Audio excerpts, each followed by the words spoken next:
जीवन की परिस्थितियों में मनुष्य का धन बल, बाहुबल या अन्य उपलब्धियां केवल एक सीमा तक उसका साथ देती हैं। परंतु जब उसका विश्वास तथा आज्ञाकारिता परमेश्वर की विश्वसनीयता के साथ जुड़ जाती हैं, तो आश्चर्य कर्म होने लग जाते हैं।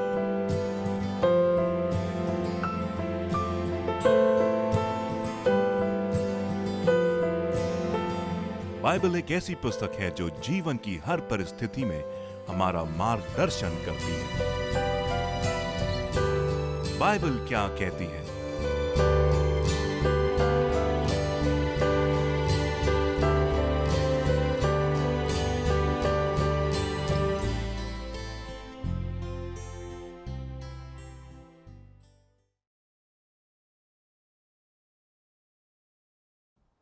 नमस्कार, मैं आकांक्षा आपकी आशा कार्यक्रम में आपका तहे दिल से स्वागत करती हूँ।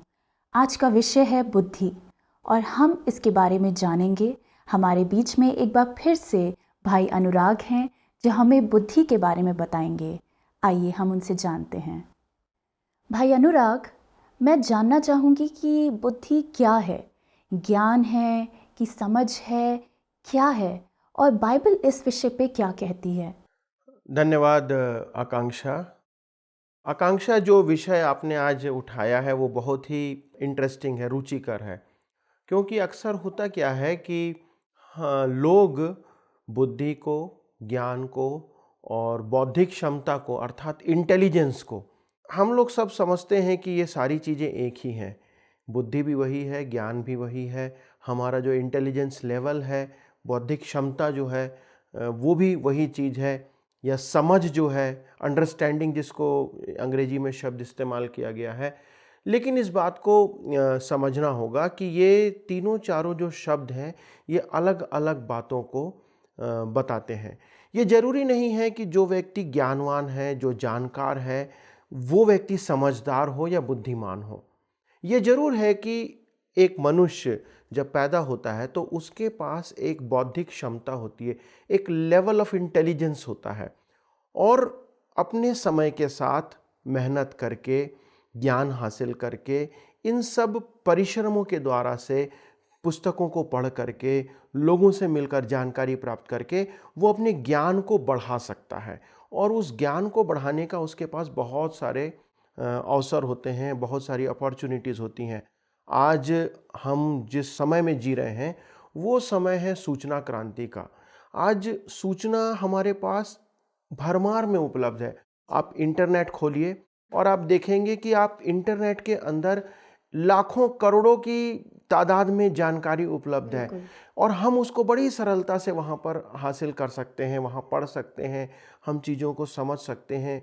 लेकिन जब हम इन तथ्यों को जानते हैं या इन तथ्यों के बारे में जानकारी हम प्राप्त करते हैं, चाहे वो शिक्षा के माध्यम से, चाहे हम खोज के माध्यम से, हम अनुसंधान कर सकते हैं, हम अवलोकन कर सकते हैं, इन सब माध्यमों से हम ज्ञान को हासिल कर सकते हैं। जो नॉलेज है हमारा, जो हमारे बुद्धि को, हमारे को क्या क्या हमारी इन्फॉर्मेशन है उसको तरोताज़ा करता है।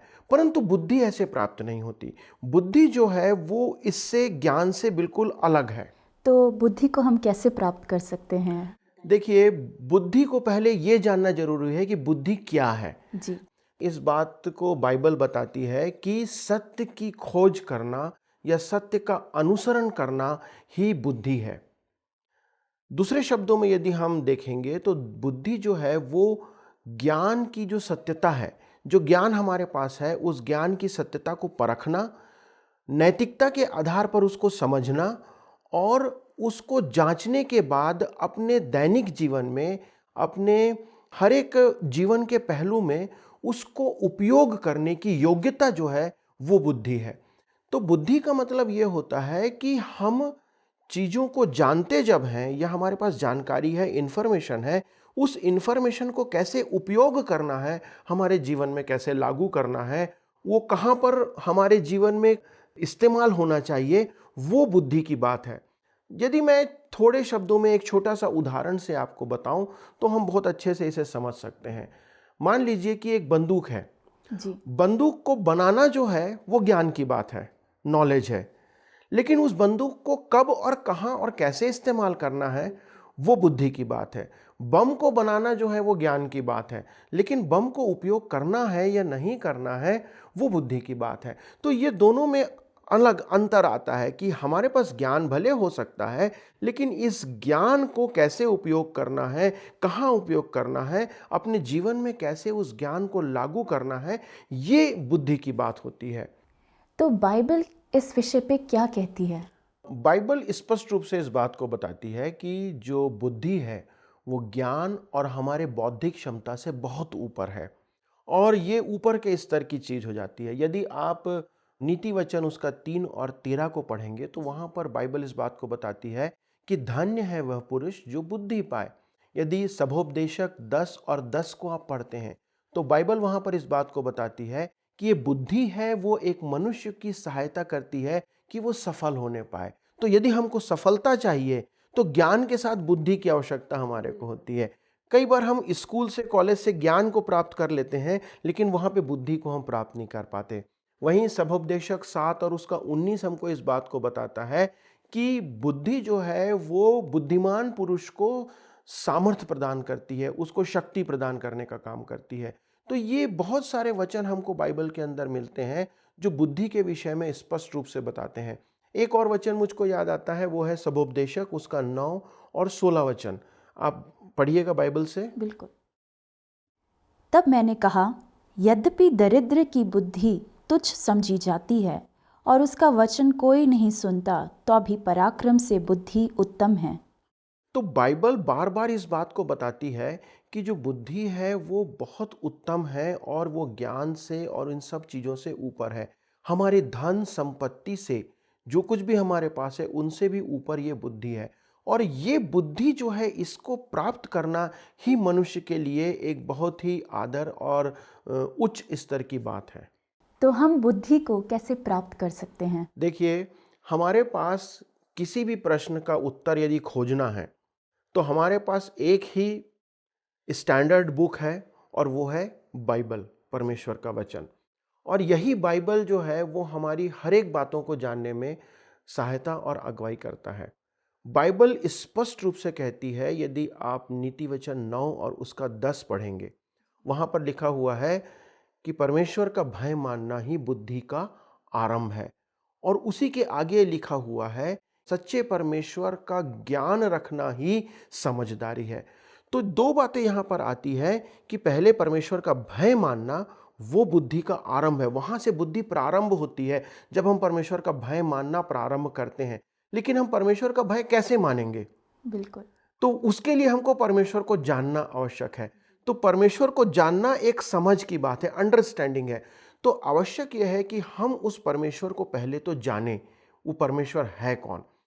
तीसरी बात वहां पर यह भी आती है कि जिस परमेश्वर को हम जानते हैं, हम उस परमेश्वर के प्रति जो है एक पवित्र आदर बनाए रखें, holy reverence to that holy god. तो ये मनुष्य के लिए आवश्यक है कि उस परमेश्वर को जब जानता है तो वो उस परमेश्वर के प्रति सच्चा आदर रखे, और एक ऐसा आदर रखे जो भय को उत्पन्न करता है, जो उसके प्रति आदर को बनाए रखता है। और इस बात को जानने के लिए हमें इस बात को जानना आवश्यक है कि मनुष्य जो है उसको परमेश्वर ने रचा है। Man is created by God. तो ये जो बात है ये बुद्धि की बात है। आज विज्ञान इस बात को कहता है, विज्ञान इस बात में बड़े सामर्थ्य के साथ कहता है, और बहुत से लोग हैं आज संसार में जो इस बात को मानते भी हैं, और वो ये कहते हैं कि हमारी जो सृष्टि है, मनुष्य जो है वो रचा नहीं गया, परंतु मनुष्य जो है उसकी वो क्रमिक विकास का इवोल्यूशन थ्योरी जहाँ पर आती है, डार्विन जी की इवोल्यूशन थ्योरी के तहत जो है मनुष्य का जो विकास हुआ है, विकास क्रम के अंतर्गत मनुष्य जो है इस स्तर पर आया है। परंतु बाइबल स्पष्ट रूप से बताती है कि मनुष्य एक सृष्टि है और उस सृष्टि का एक सृष्टिकर्ता है, और वो सृष्टिकर्ता जो है वो परमेश्वर है। तो उस परमेश्वर को जानना बुद्धि की बात है। और बाइबल के अंदर एक पूरा अध्याय है जहाँ पर दाऊद इस बात को लिखता है। बहुत अच्छी भाग है, आप यदि पढ़ेंगे तो हमारे दर्शकों को बहुत सहायता होगी। भजन संहिता 139 उसके कुछ पदों को पढ़ें, 13 से लेकर के 16 तक। वहां पर इस बात को दाऊद लिखता है, मेरे मन का स्वामी तो तू है, तूने मुझे माता के गर्भ में रचा। मैं तेरा धन्यवाद करूँगा, इसलिए कि मैं भयानक और अद्भुत रीति से रचा गया हूँ। तेरे काम तो आश्चर्य के हैं और मैं इसे भली भांति जानता हूँ। तब मैं गुप्त में बनाया जाता और पृथ्वी के नीचे स्थानों में रचा जाता था। तब मेरी हड्डियाँ तुझसे छिपी ना थी। तेरी आँखों ने मेरे बेडौल तत्व को देखा और मेरे सब अंग को दिन दिन बनते जाते थे। वे रचे जाने से पहले तेरी पुस्तक में लिखे हुए थे। ये स्पष्ट रूप से इस बात को बाइबल प्रकट करती है कि मनुष्य जो है वो परमेश्वर के द्वारा रचा गया है। और यहाँ तक कि इस बात को लिखता है कि जो दिन दिन हम बनाए जाते थे वो परमेश्वर उसको देखता था, जानता था, और वहाँ से परमेश्वर हमारे को जानता है। हर एक मनुष्य जो इस संसार में है वो परमेश्वर की सृष्टि है, चाहे वो किसी धर्म का हो, किसी जाति का हो, किसी भी देश का क्यों ना हो। क्योंकि परमेश्वर है वो अद्वैत परमेश्वर है, मनुष्यों का परमेश्वर है, और उसने हर एक मनुष्य को रचा है। तो ये समझ रखना, इस बात को जानना, इस पर विश्वास करना और इसको अपने अंदर उतार लेना, ये समझ की बात है जो हमको बुद्धि से मिलती। तो ये बात को जान लेना पहला स्टेप है, पहला चरण है, पहला कदम है।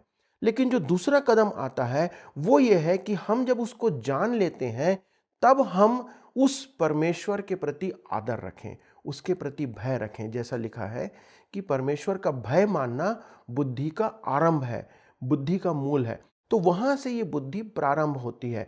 परंतु एक और बात इसके साथ जो उसके साथ ही साथ खड़ी हुई है वो ये है कि जब हम परमेश्वर को जानते हैं, जब हम ये समझते हैं कि हमारे को किसी ने रचा है, हमारी सृष्टि की गई है और हमारा एक सृष्टिकर्ता है, तो हर एक व्यक्ति के जीवन में उस सृष्टिकर्ता का उद्देश्य है। तो हमको पहले इस उद्देश्य को जानने की आवश्यकता है कि हम उस उद्देश्य को जानें जो परमेश्वर ने हमारे जीवन में दिया है। तो आप हमें बताएंगे कि हमारे जीवन का उद्देश्य क्या है? देखिए, जो मनुष्य परमेश्वर के द्वारा बनाया गया है, उस परमेश्वर ने एक उद्देश्य के साथ मनुष्य को इस पृथ्वी पर भेजा है, और उसकी इस उद्देश्य को जानने के लिए हमारे को आवश्यक है कि हम उसके उस वचन को जानें जो कि उसकी आज्ञाएं हैं, जो उसकी चितौनियां हैं और जो परमेश्वर ने हमारे लिए स्थापित किया है। बाइबल एक वो पुस्तक है जो कि परमेश्वर ने हमारे को एक नियमावली या मैनुअल के समान दिया है। आप मोबाइल खरीदते हैं, आप टीवी खरीदते हैं, आप कैमरा खरीदते हैं, कोई भी सामान जब आप खरीदते हैं तो उसके साथ आपको एक मैनुअल मिलता है, और वो मैनुअल होता है, वो इस बात को बताता है कि उस सामान को या यंत्र को आपको कैसे उपयोग करना है। तो अक्सर होता क्या है कि हम उस मैनुअल को पढ़ते नहीं हैं। मोबाइल आया, हमने मोबाइल को उपयोग करना चालू कर दिया, लेकिन हम उस मैनुअल को पढ़ते नहीं हैं। और जब हमारे पास समस्या आती है तब हम क्या करते हैं कि मैनुअल को खोल के देखते हैं कि यदि ये समस्या आ रही है तो हमारे मोबाइल की समस्या को हम कैसे दूर कर सकते हैं। उसी प्रकार परमेश्वर ने मनुष्य को जब बनाया तो मनुष्य के जीवन के लिए उसने एक मैनुअल दिया, और वो मैनुअल है हमारा बाइबल। यदि हमको परमेश्वर के उद्देश्य को जानना है, यदि हमको परमेश्वर के चितौनियों को जानना है कि वो हमसे क्या चाहता है, तो हमको इस नियमावली को पढ़ना पड़ेगा जो कि परमेश्वर के द्वारा मनुष्यों के लिए दिया गया मैनुअल है। समस्या ये है कि हम इस मैनुअल को पढ़ते नहीं हैं।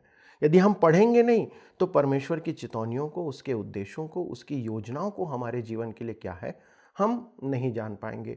और ये जो बाइबल है, कई बार लोग कहते हैं कि हम कैसे इसे मानें कि ये बाइबल जो है परमेश्वर के द्वारा दिया गया है, हम कैसे जान लें, इसको तो मनुष्यों ने लिखा है।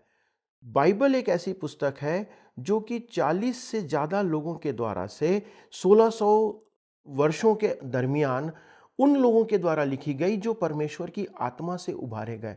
परमेश्वर की आत्मा ने लोगों को प्रेरित किया और ये मैनुअल जो है हमारे लिए वो लिखा गया है।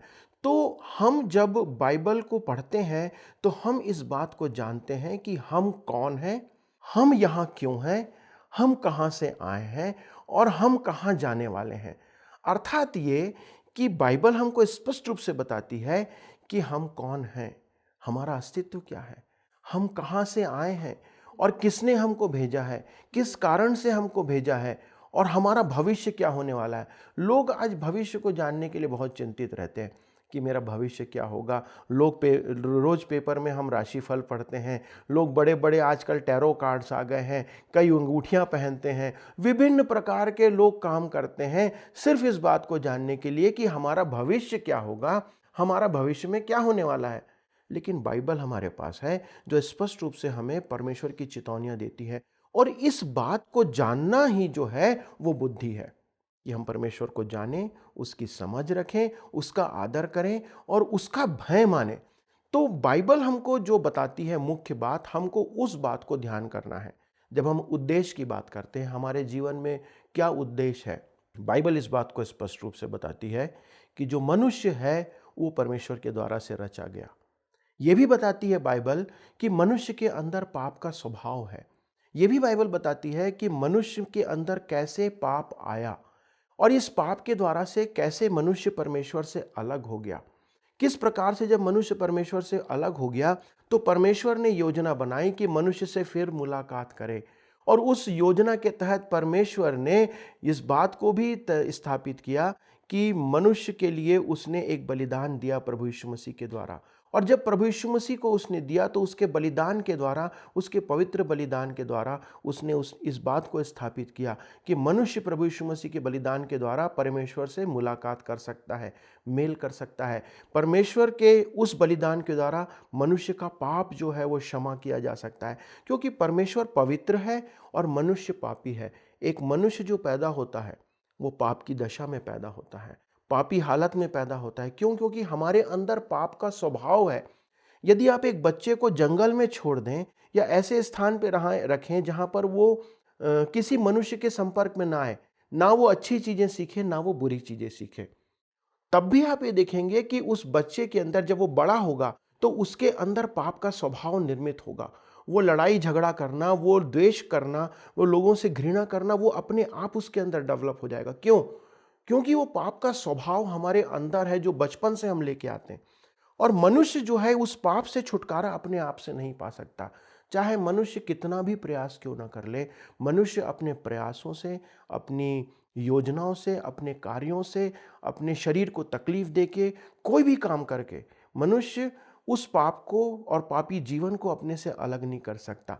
बाइबल ये बात बताती है कि परमेश्वर ने प्रभु यीशु मसीह को इसलिए बलिदान किया कि उसके द्वारा से मनुष्य परमेश्वर से मुलाकात करे।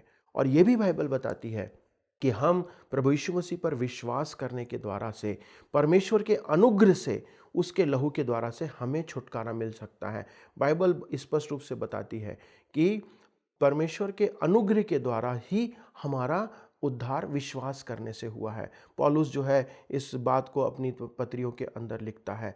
और इस पवित्र जीवन को जीने की सामर्थ्य जो है वो भी हमको परमेश्वर देता है। तो बाइबल हमको पूर्णतः इस बात को बताती है, जब हम परमेश्वर को जानते हैं तो परमेश्वर का हम भय क्यों माने। वो इसलिए कि परमेश्वर ही सब कुछ है। वो हमारा बनाने वाला, हमारा रचने वाला, हमारा वर्तमान काल, हमारा भविष्य काल और हमारा भूतकाल, सब कुछ परमेश्वर के द्वारा और परमेश्वर से ही है। और हमको यहाँ से कहाँ जाना है वो भी बाइबल हमको बताती है। तो जब ये बातें हमारे अंदर आती हैं, ये समझ हमारे अंदर आती है, तो हम इस बात को जानते हैं कि हम कहाँ हैं, हम कौन हैं। और तब हमारे लिए आवश्यक है कि हम उस परमेश्वर को आदर दें, उस परमेश्वर को हम का भय माने। और ये हमें बुद्धि से मिलता है। ये है बुद्धि की बात कि जिस ज्ञान को हमने समझाना है या ज्ञान हमारे पास है, उसे अपने जीवन में उपयोग करना ही बुद्धि की बात है। तो भाई अनुराग, क्या आप हमें बताएंगे कि ये बुद्धि का मार्ग क्या है? बाइबल जो है इस बुद्धि के मार्ग के बारे में बताती है कि हम कैसे उसको समझ सकते हैं या उसे प्राप्त कर सकते हैं। जो उस बुद्धि के मार्ग का स्रोत है या श्रोता है, जो यूहन्ना का पहला पुस्तक है, उस यूहन्ना की पहली पुस्तक के 9वें वचन में इस बात को लिखा हुआ है। सच्ची ज्योति जो हर एक मनुष्य को प्रकाशित करती है, जगत में आने वाली थी। ये जो बात है बाइबल प्रभु यीशु मसीह के बारे में लिख रहा है। और वहाँ ये बता रही है कि जो सच्ची ज्योति है, जो जगत में आने वाली थी, वो प्रभु यीशु मसीह है।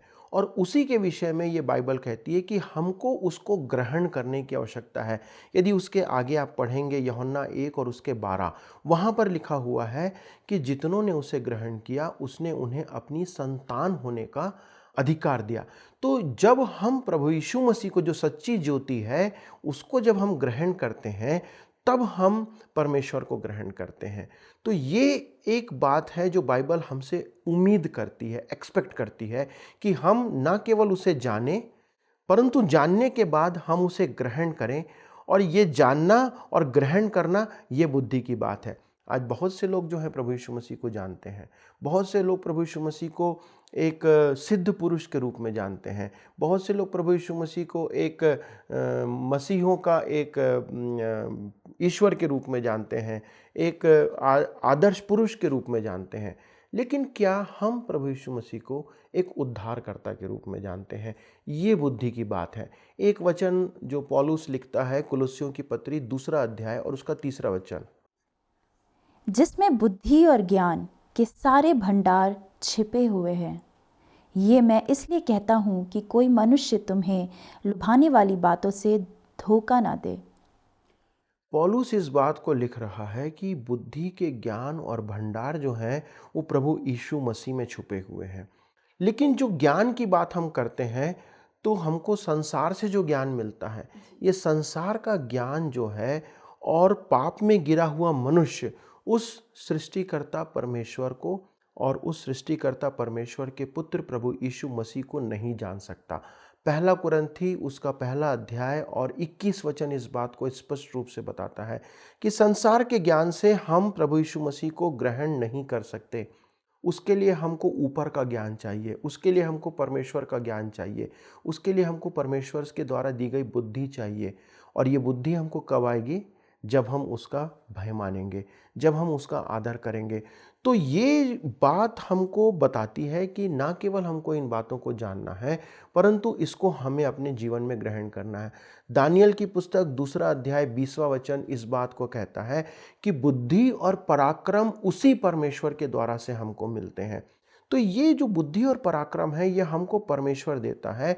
और मसीह यीशु जो है, बाइबल बताती है मसीह यीशु जो है वो परमेश्वर का ज्ञान और परमेश्वर की बुद्धि है। तो यदि हमको परमेश्वर का ज्ञान और परमेश्वर की बुद्धि को प्राप्त करना है तो हमको प्रभु यीशु मसीह को ग्रहण करना पड़ेगा। बिल्कुल। और जैसा यूहन्ना 1 उसके 12 में पढ़ा कि जितनों ने उसे ग्रहण किया, उसने उन्हें अपनी संतान होने का अधिकार दिया। तो हमको ये बुद्धि जो परमेश्वर दिया है या जो हमको प्राप्त होती है, वो हमको निर्णय लेने की क्षमता देती है। बिल्कुल। कि हम ये जाने कि सही क्या है, गलत क्या है, भला क्या है, बुरा क्या है। आज मैं अपने लिए यदि इस बात को समझता हूँ कि भला ये मेरे लिए है, तो मेरी आवश्यकता है कि मैं उस भला जो मेरे लिए है उसको मैं ग्रहण करूं, उसके पीछे चलूं। यदि मुझे ये समझ आता है कि प्रभु यीशु मसीह मेरे अनंत जीवन के लिए, मेरे को इस संसार से जाने के बाद जहां मुझे जीवन व्यतीत करना है, वहां जाने के लिए प्रभु यीशु मसीह ही एक मात्र साधन है। यदि ये ज्ञान मुझे मिल गया है तो मुझे बुद्धि इस बात में है कि मैं उसे ग्रहण करूं। एक और वचन हम पढ़ेंगे तो और अच्छे से समझ पाएंगे। याकूब की पत्री उसका 1 अध्याय 5वां वचन, पर यदि तुम में से किसी को बुद्धि की घटी हो तो परमेश्वर से मांगे, जो बिना उल्हाना दिए सबको उदारता से देता है, और उसको दी जाएगी। और उसी का 3 से 17 पढ़िए। पर जो ज्ञान ऊपर से आता है वह पहले तो पवित्र होता है, फिर मिलनसार, कोमल और मृदु भाव और दया और अच्छे फलों से लदा हुआ और पक्षपात और कपट रहित होता है। ये दोनों वचन इस बात को हमको स्थापित करते हैं, समझाते हैं कि जो बुद्धि है वो परमेश्वर से हमें प्राप्त होती है। और वही बात याकूब लिखता है 1:5 में कि यदि किसी को बुद्धि की घटी हो तो वो परमेश्वर से मांगे। हमें ये बुद्धि क्यों चाहिए है? पहली चीज़ कि हम उस परमेश्वर को जानें, उस परमेश्वर के ज्ञान को जानें, प्रभु यीशु मसीह को, और उसके द्वारा से हम परमेश्वर का भय माने, उसका आदर करें। और ये बुद्धि हमें हमारे दैनिक जीवन में रोज़मर्रा के जीवन में, हर पल के जीवन में निर्णय लेने के लिए हमको सहायता करती है। और ये जो ज्ञान है जो ऊपर से आता है, जो प्रभु यीशु मसीह है, जिसे बताया गया है कि परमेश्वर का ज्ञान जो है वो मसीह यीशु है, परमेश्वर की बुद्धि जो है वो प्रभु यीशु मसीह है। और यही बात हमको इस बात को सिखाती और समझाती है, जो ज्ञान हमें प्राप्त हुआ है उसके अनुसार हम परमेश्वर को जानें और उस परमेश्वर को ग्रहण करें। आज यदि हमारे जो दर्शक हैं, जो इस कार्यक्रम को देख रहे हैं, और यदि आपने आज इस ज्ञान को प्राप्त किया है कि प्रभु यीशु मसीह कौन है, प्रभु यीशु मसीह जो मनुष्यों के जीवन को पाप से निकाल करके अनंत जीवन तक ले जा सकता है, तो बुद्धिमानी की बात यह होगी कि हम आज उसे ग्रहण करें। एक छोटी सी प्रार्थना करके हम प्रभु यीशु मसीह को ग्रहण कर सकते हैं। जैसे उसने कहा कि जितनों ने उसे ग्रहण किया उसने उन्हें अपनी संतान होने का अधिकार दिया। आप एक छोटी प्रार्थना के द्वारा इस समय प्रभु यीशु मसीह को ग्रहण कर सकते हैं। आइए हम प्रार्थना करें। हमारे जीवित सामर्थ्य पिता, जितनों ने प्रभु आज आपको जाना है और जितनों ने प्रभु अपना हृदय आपकी ओर लगाया है, और प्रभु जिनके मनों में आपने इस समय बात किया है, हमारी विनती है प्रभु कि आप आज अपने वचन के अनुसार उनके हृदय में प्रवेश करें। जैसे आपने कहा है कि देख मैं तेरे हृदय के द्वार पर खड़ा खटखटाता हूँ, यदि तू अपने हृदय का द्वार खोलेगा तो मैं भीतर आकर तेरे साथ भोजन करूँगा, तेरे साथ निवास करूँगा। प्रभु हम में से हर एक को, जो हमारे दर्शक आज इस कार्यक्रम को सुन रहे हैं, यदि आज प्रभु यीशु को वो जानते हैं तो प्रभु आप उन्हें ये बुद्धि दें और वो समझ दें कि वो तुझे जाने नहीं परंतु वो तुझे ग्रहण भी करें और तेरे वचन से प्रेम करें, ताकि प्रभु वो अनंत जीवन में प्रवेश करने पाए। हमारे उद्धारकर्ता यीशु क्रिस्ट के नाम से मांगते हैं, आमीन। आशा करती हूँ कि आज के वचन से आप आशीष पाए होंगे। अगर आप अधिक जानकारी को प्राप्त करना चाहते हैं तो नीचे दिए गए नंबर पर हमें कांटेक्ट करें। अगले कार्यक्रम में आपसे फिर से मुलाकात होगी। तब तक के लिए नमस्कार।